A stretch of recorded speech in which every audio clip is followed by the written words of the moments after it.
விஜயநகரம். ஒரு அமைதியான இரவு. அரண்மனை முழுக்க அமைதி சூழ்ந்திருந்தது. ஆனா அந்த அமைதிக்குள்ள ஒரு பயமுறுத்தும் ரகசியம் மறைந்திருந்தது. ஒரு நாள் காலை அரசர் கிருஷ்ணதேவராயர் அவசரமாக அமைச்சர்களை அழைத்தார். அவருடைய முகத்தில் கவலை தெளிவாகத் தெரிந்தது. நேற்று இரவு என் தனி அறைக்குள்ள யாரோ வந்திருக்காங்க. அனைவரும் அதிர்ச்சி. ஆனா எதுவும் திருடப்படல. அதுதான் இன்னும் பயமா இருக்கு. அரண்மனை காவலர்களெல்லாம் விசாரிக்கப்பட்டாங்க. யாருக்கும் எதுவும் தெரியல. அந்த அறை கதவு உள்ளே இருந்து லாக் செய்யப்பட்டிருந்தது. அமைச்சர் சொன்னார், அரசே, இது சாதாரண விஷயமில்ல.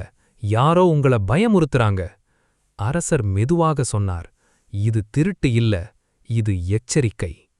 அப்போதான் தெனாலிராமன் உள்ளே வந்தார்.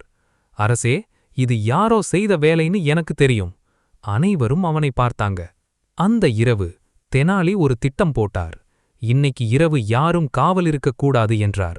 அனைவரும் அதிர்ச்சி. அப்போ திருடன் வருவானே? தெனாலி சிரித்தார். அவன் வரணும். இரவு அரண்மனை முழுக்க இருள், காற்றின் சத்தம் மட்டும். தெனாலி மறைந்து பார்த்து கொண்டிருந்தார். அந்த நேரம் ஒரு நிழல் மெதுவாக நகர்ந்தது. அந்த நிழல் நேராக அரசரின் அறைக்குள் சென்றது. தெனாலி மெதுவாக பின்தொடர்ந்தார்.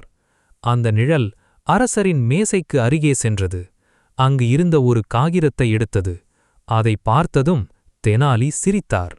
அவர் உடனே விளக்கை ஏற்றினார். போதும், உன் நாடகம் முடிஞ்சது. அந்த நிழல் திரும்பி பார்த்தது. அனைவரும் அதிர்ச்சியடைந்தார்கள். அது ஒரு திருடன் இல்லை, அது அரண்மனை அதிகாரி ஒருவர். அவர் நடுங்கினார். என்னால் இதை மறைக்க முடியல. அரசர் கோபமடைந்தார். என்ன பண்ணின? தெனாலி சொன்னார்.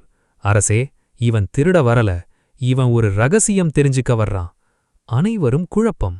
தெனாலி அந்த காகிதத்தை காட்டினார். அதில் புதிய வரி திட்டம் இருந்தது. இவன் மக்கள் மீது அதிக வரி போடணும்னு திட்டம் போட்டான். ஆனா அத அரசர் அப்ரூவ் பண்ணுவார்களான்னு பயந்தான்.